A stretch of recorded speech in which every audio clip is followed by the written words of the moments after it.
സമൂഹത്തിന്റെ മനസ്സിലിച്ചുകൊണ്ട് കരുണയുടെ ഒറ്റവാക്കുകൊണ്ട് ഒരു സമൂഹത്തിൽ ഉണർത്തിയ മഹാശക്തി. അദ്ദേഹത്തിന്റെ തത്വചിന്തകൾ ജീവിതത്തിന് പുതിയ വെളിച്ചം തന്നെ മാത്രമല്ല, ദൈവത്തിന്റെ മനസ്സിനെയും ഭാവിയെയും അത് മാറ്റിവെച്ചു.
വിദ്യാലയങ്ങളുണരട്ടെ, ഇനി വിദ്യയിൽ മാനവനുണരട്ടെ.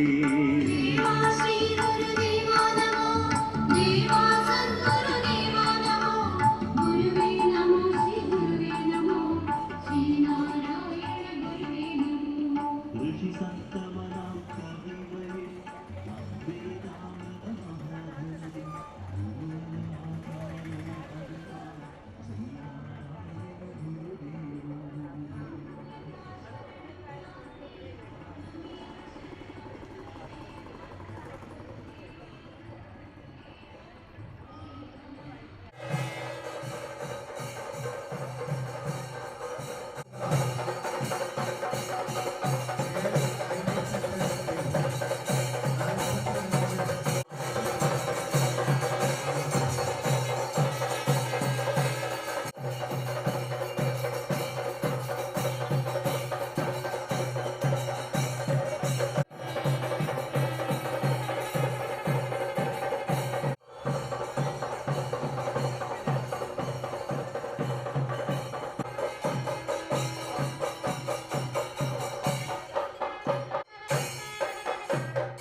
പഴുത്തറ്റു കിടന്നു ചോരയിൽ പിടയുന്നു പൊന്മകൻ ചതി തിരിച്ചറിഞ്ഞവനെന്നു മിഴിയിലെന്തേ തീപ്പിളക്കം കുളി വീഴ്ത്തി കൊന്നു ഉള്ളിൽ അസൂയ മൂത്ത പെരുന്തച്ചൻ കുലം കാക്കാനുള്ള മകനെ എന്നു വിധിയെഴുതുന്നു ലോകം. കഥയറിയാം എന്നാലും നേരാക്കറിയാം.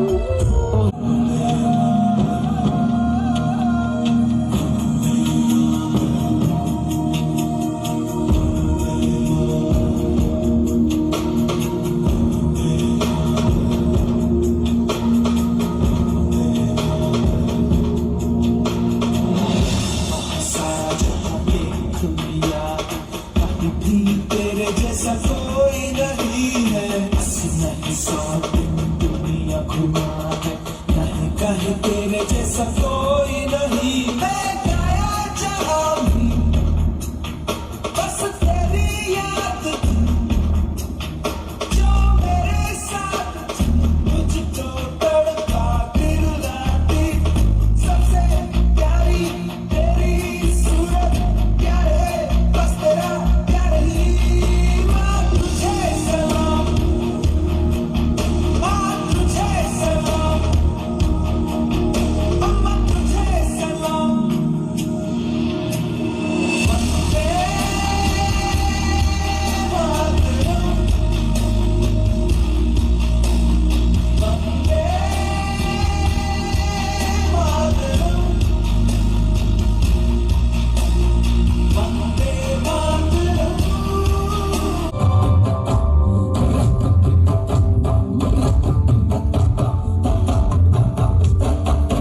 കശ്യപനും പത്നി അകിരിലേക്കും പുത്രനായി പിറന്നോരോമൽ സൂര്യൻ നവഗ്രഹമധ്യേ ജ്വലിക്കും പ്രഭയായി നിത്യസത്യമായി സർവാധിപതിയായി.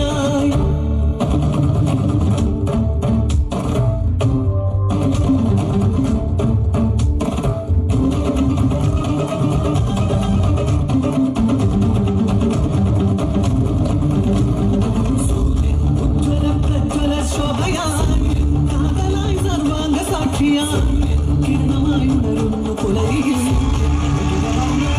സന്ധ്യയിൽ.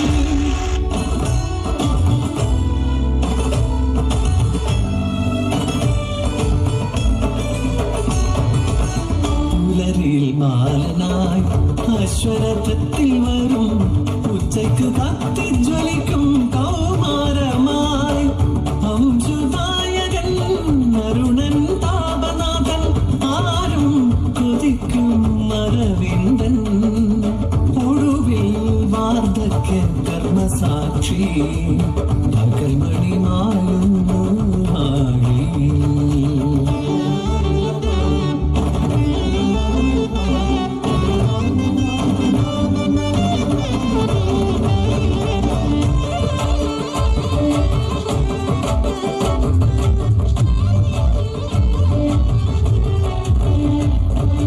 ആദിത്യൻ സുധായകൻ സുധരൻ നർക്കൻ ദിനേശൻ ദിനമണി ദിവാകരൻ ദിനകരൻ. മധുരം തന്നോ കൈതപ്പൂ മണമെന്റെ ചന്ദ്രനാക്ഷി ഇന്നു നിൻ മാരൻ വന്നു മധുരം തന്നോ ആതിരക്കുളിരിൽ പോലും മനസ്സിൽ ചൂട് കൊഞ്ചും കുയിൽ പോലെ കവിത പാട മൃദുമധുമൊഴി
മനസ്സകമേ മുഖത്ത് തീർത്ത് നിലവുകൾ കൊടുത്ത് നാഗമാലയെടുത്ത് മകുമതിയാം മണിമന്ദത്തിണങ്ങുവാൻ മണവാള ഗീതമാരുന്നേ കനവുകളുദിത്ത് തളിർമണം കൊടുത്ത് തുടിനൊടി കൊടുത്ത് മണമിയലും പരാശക്തി നീയേ പരമേശ്വരി പൂരം എരിത്തവൾ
ജിഞ്ചനക്കണ ധുംടനക്കണ ധിംടനക്കണ ധുണ്ടുണുക ധിംടനക്കണ ധോംടനക്കണ താനെ തന്തിന താനെ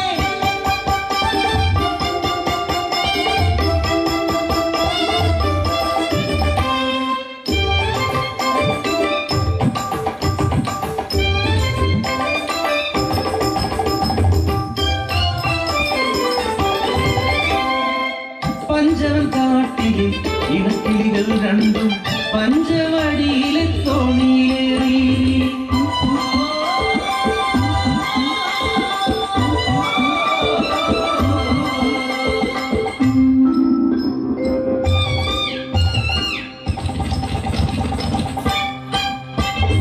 അങ്ങേ കുന്നിലെ പൂമരക്കൊമ്പിൽ കൂടുവച്ചു വാഴാം പെണ്ണെ അങ്ങേ കുന്നിലെ ചട്ടിപ്പഴക്കുല കൊത്തി പറക്കാം പെണ്ണെ അയ്യേ പെണ്ണെ നാണിക്കുന്നേ എന്റെ ഞാനും നീയുമല്ലേ വസന്തം പിറന്നു പൂകൾ വിരിഞ്ഞു കാനനമാകെ പൂത്തുലഞ്ഞു കൂടുവച്ചു ഇണക്കിളി മുട്ടയിട്ടു ഒരു നാൾ മുട്ട വിരിഞ്ഞു കിളിക്കുഞ്ഞു പിറന്നു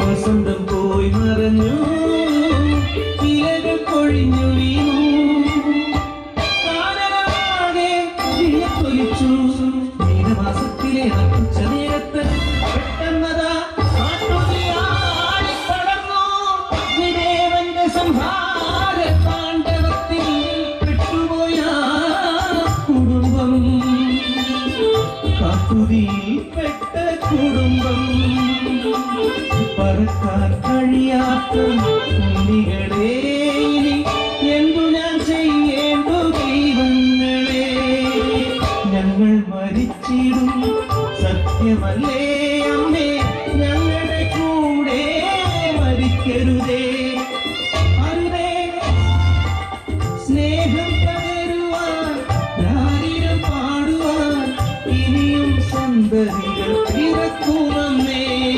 വന്നെടുത്തുവന്നിതൻ കൂട്ടമായി ഞങ്ങളുടെ കൂടെ മരിക്കരുതേ ഞങ്ങളെ ഉപേക്ഷിച്ചു പോകുമമ്മേ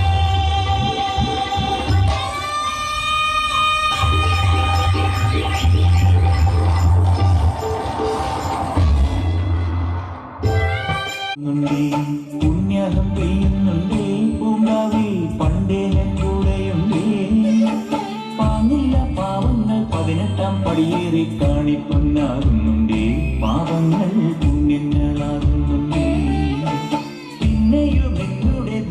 കോപപ്പുരിമേലെ അയ്യപ്പനേറുന്നുണ്ടേ, അയ്യയ്യ കരികാലം തീരുന്നുണ്ടേ. പാലഴിച്ചിലൂടെ പായും പമ്പി നിന്നെ കൂടുള്ള പൊന്നയ്യൻ ചാർത്തുന്നുണ്ടേ.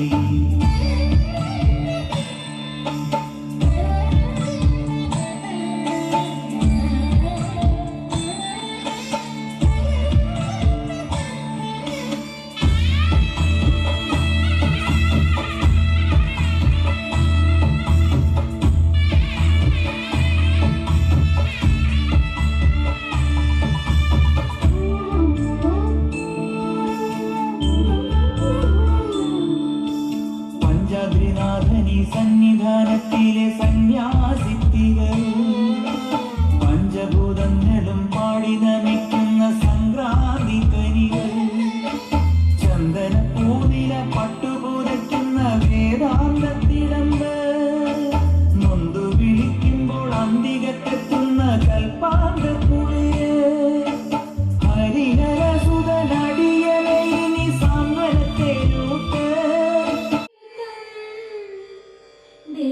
ദേവം പ്രസന്നം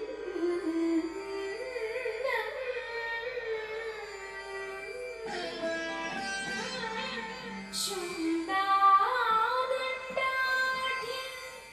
ഗണ്ഡാകൈതൈ മദചലോലം മത്താളിമാലം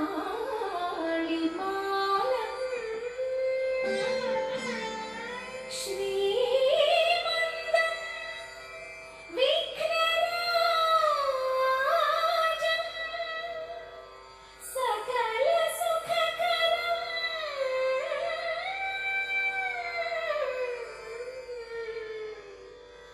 ശ്രീഗണേശം നമാമി. ശ്രീഗണേശം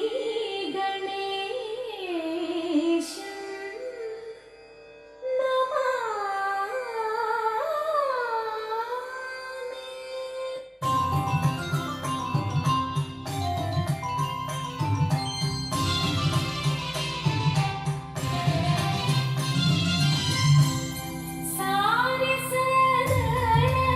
സാരസനയനൻ ശ്രീപത്മനാഭൻ സാമോദം വാഴും ഭൂതലേ ആനന്ദപൂരേ.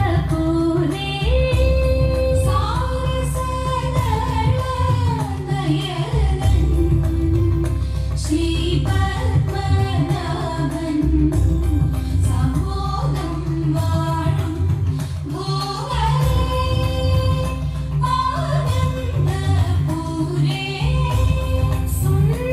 സുന്ദരിമാരേ പോരിൻ സാരസാക്ഷൻ തന്നേ സാരസഗീതം പാടി ആടിടാം ചിമ്മി.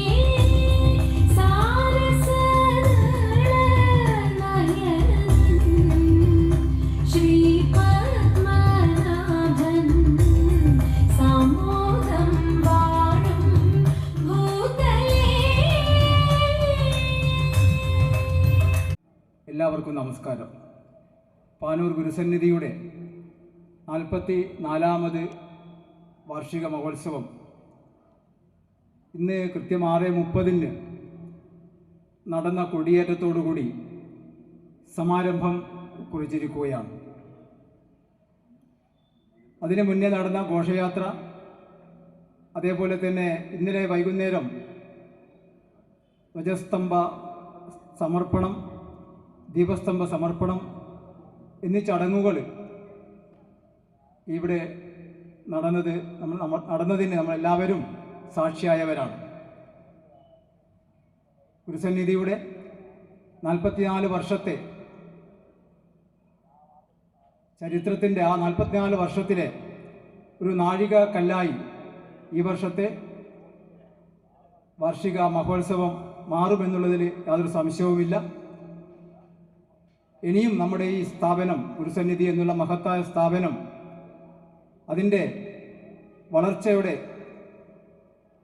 ആ ഒരു പ്രയാണം തുടരട്ടെ എന്ന് പ്രാർത്ഥിക്കുകയാണ്.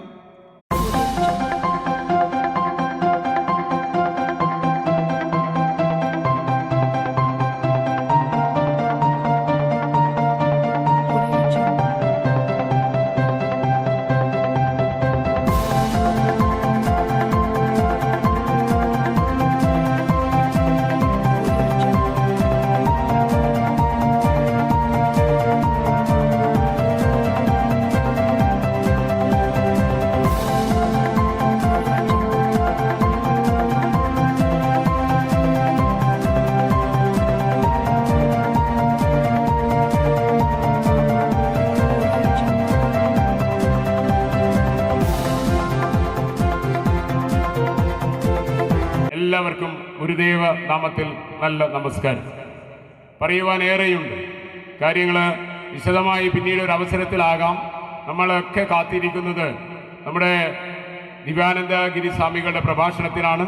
അദ്ദേഹത്തിന് 9 മണിക്ക് തന്നെ തലശ്ശേരിയിൽ എത്തിച്ചേരണം. അദ്ദേഹത്തിന് ട്രെയിനിലേക്ക് പോകേണ്ടതുള്ളത് കൊണ്ട് തന്നെ എൻ്റെ പ്രസംഗം കൂടുതലായി ദീർഘിപ്പിക്കുന്നില്ല. എങ്കിലും 2-3 കാര്യങ്ങൾ പറയാതെ പോകുന്നത് ശരിയല്ല എന്നതുകൊണ്ട് തന്നെ ഗുരുസന്നിധിയുടെ ചരിത്രത്തിലെ നാഴികക്കല്ലാകുന്ന ഈ ഒരു അവസരം വളരെ ധന്യമായ, പ്രൗഢമായ, വളരെ ഗംഭീരമായ ഒരു ചടങ്ങിനാണ് ഇന്നലെ നമ്മളൊക്കെ സാക്ഷ്യം വഹിച്ചത്. ഇന്ന് അതിലുപരിയായി ഏറെ സന്തോഷത്തോടു കൂടി പാനൂർ ബസ് സ്റ്റാൻഡിൽ നിന്നും വർണ്ണശബളമായ ഒരു ഘോഷയാത്ര ഗുരുസന്നിധിയിൽ എത്തിയപ്പോൾ ഗുരുസന്നിധിയുടെ തിരുമുറ്റത്ത് ഉയർന്ന ധ്വജസ്തംഭത്തിൽ മനോഹരമായ പീതപതാക ഉയർന്നപ്പോൾ അത് ഈ വാനിലിരുന്ന് കാണുന്ന ഈ ഗുരുസന്നിധിയുടെ പൂർവികരായ ഒരുപാട് പേർ, ഒരുപാട് സ്മരിക്കപ്പെടേണ്ട വ്യക്തികൾ അവരൊക്കെയുണ്ട്. അവരൊക്കെ ഇന്ന് ആ നക്ഷത്രങ്ങൾ, ആകാശത്തിലുള്ള നക്ഷത്രങ്ങളൊക്കെ നമ്മെ പറ്റി നമ്മളോട് സന്തോഷിക്കുന്നുണ്ടാകാം. അവരെയൊക്കെ നമിച്ചുകൊണ്ട് ഈ പാനൂർ ഗുരുസന്നിധിയുടെ വാർഷിക മഹോത്സവത്തിൻ്റെ അതുപോലെ തന്നെ ധ്വജസ്തംഭത്തിൻ്റെയും ദീപസ്തംഭത്തിൻ്റെയും സമർപ്പണം ഇന്നലെ നടന്നു കഴിഞ്ഞു. മാഷ് സൂചിപ്പിച്ചതുപോലെ തന്നെ ഈ ഒരു ചടങ്ങിന് 44 വർഷം പിന്നിടുമ്പോൾ നമുക്കൊക്കെ സാക്ഷിയാകാൻ അത് ഒരു ഗുരുദേവന്റെ അനുഗ്രഹം കൊണ്ട് തന്നെയാണ്. കഴിഞ്ഞ വാർഷിക ജനറൽ ബോഡിയിൽ ഇത്തരമൊരു നിർദ്ദേശം വന്നപ്പോൾ കൊടിമര നിർമ്മാണ കമ്മിറ്റി രൂപീകരിക്കുകയും ഇത് പിന്നീട് അങ്ങോട്ട് നിരന്തരമായ പ്രവർത്തനത്തിൻ്റെ ഫലമായി ഒരു സമിതികൾ ചേരുകയും ആ ഒരു ആലോചനയുടെ ഫലമായി ഇന്നലെ നവംബർ 25-ന് അത് പൂർത്തീകരിക്കുകയും ചെയ്തു. 3 ദിവസത്തെ ഉത്സവം ആഘോഷിക്കുകയാണ്. ക്ഷേത്രം എന്ന് പറയുന്നത് തന്നെ മനുഷ്യ ശരീരത്തിൻ്റെ അതേ സ്വരൂപം തന്നെയാണ് ക്ഷേത്രം. അപ്പോൾ ഒരു മനുഷ്യൻ്റെ നട്ടെല്ലാണ് ക്ഷേത്രത്തിലെ കൊടിമരം എന്ന് പറയുന്നത്. അപ്പം ഗുരുവിൻ്റെ ക്ഷേത്രസങ്കല്പം എന്ന് പറയുന്നത് നമ്മൾ കാണുന്നതും കേൾക്കുന്നതുമായ ക്ഷേത്ര സങ്കല്പങ്ങളൊക്കെ വ്യത്യസ്തമാണ്. ഗുരു ആദ്യകാലങ്ങളിലൊക്കെ ധാരാളം പ്രതിഷ്ഠകൾ നടത്തിയിട്ടുണ്ട്. ഗുരുവിൻ്റെ അറിവോടുകൂടി ഗുരു നേരിട്ട് നടത്തിയ 2 പ്രതിഷ്ഠയേ ഉള്ളൂ. ഒന്ന് അരിവുപ്പുറം പ്രതിഷ്ഠയും ശിവഗിരിയിലെ ശാരദാ പ്രതിഷ്ഠയും. മറ്റുള്ള പ്രതിഷ്ഠകളൊക്കെ തന്നെ ഗുരുവിനോട് അങ്ങോട്ട് ചെന്ന് ആവശ്യപ്പെട്ടതിനു ശേഷം ഗുരു നിർവഹിച്ചിട്ടുള്ള ക്ഷേത്രങ്ങൾ മാത്രമാണ്. ഏകദേശം 73-ൽ പരം ക്ഷേത്രങ്ങളിൽ ഗുരുവിൻ്റെ സാന്നിധ്യത്തിൽ ഗുരുദേവൻ്റെ ശിഷ്യന്മാരും ക്ഷേത്ര പ്രതിഷ്ഠകൾ നടത്തിയിട്ടുണ്ട്. അപ്പം അവിടെയൊക്കെ വ്യത്യസ്തമായ ഒരു കാഴ്ചപ്പാടോടുകൂടിയാണ് ഗുരുവിൻ്റെ ക്ഷേത്ര പ്രതിഷ്ഠകൾ. ഗുരു ആദ്യം 1888-ൽ മഹാശിവരാത്രി നാളിൽ അരിയുപ്പുറത്ത് ഒരു പാറയുടെ മുകളിൽ ഒരു ശില എടുത്തു വെച്ച് ആ ശിലാസ്വരൂപത്തെ തൻ്റെ ആത്മചൈതന്യമായി കണ്ടുകൊണ്ട് മനുഷ്യ സമൂഹത്തിന് ആരാധിക്കാൻ ഒരു ആരാധനാലയം ആദ്യമായി തുറന്നു തന്ന അരിയുപ്പുറത്താണ്. ആ ഒരു ചരിത്ര ദൗത്യം ഏറ്റെടുത്തത് കൊണ്ടാണ് നമ്മളൊക്കെ ഇന്ന് ഇങ്ങനെ ഒരു വേദി പങ്കിടാനും എന്നെ ശ്രവിക്കാനും ഒക്കെ നിങ്ങൾക്ക് സാധിച്ചത് ആ ഗുരുവിൻ്റെ പുണ്യം കൊണ്ട് മാത്രമാണ്. അപ്പം അങ്ങനെയുള്ള ഗുരുവിൻ്റെ ഒരു ക്ഷേത്ര സങ്കല്പം എന്ന് പറയുന്നത് തന്നെ ഗുരു തന്നെ പറഞ്ഞിട്ടുണ്ട്, ക്ഷേത്രം ഒരു മൂലയ്ക്ക് ഇരുന്നു കൊള്ളട്ടെ. അതിനോടനുബന്ധിച്ച് നല്ല ഒരു വിദ്യാഭ്യാസ സ്ഥാപനവും നല്ല ഒരു വായനശാലയും അതേപോലെ തന്നെ മനോഹരമായ ഒരു പൂന്തോട്ടവും വേണം. ഇതാണ് ഗുരുവിൻ്റെ ക്ഷേത്ര സങ്കല്പം. ഗുരു ഏകദേശം 1922 കാലഘട്ടത്തിന് ശേഷം ഗുരു പറഞ്ഞത് ഇനിയും ക്ഷേത്രം സ്ഥാപിക്കേണ്ടതിൻ്റെ ആവശ്യമില്ല, അതിനു പകരം വിദ്യാലയങ്ങൾ സ്ഥാപിക്കട്ടെ എന്നാണ് പറഞ്ഞത്. കാരണം അത്രമാത്രം കാഴ്ചപ്പാട് ഗുരുവിനുണ്ടായിരുന്നു. ഗുരു ശിവഗിരി തീർത്ഥാടനത്തിന് അനുമതി കൊടുത്തപ്പോൾ 8 വിഷയങ്ങളിൽ ഒരു വിഷയമായിരുന്നു വിദ്യാഭ്യാസം.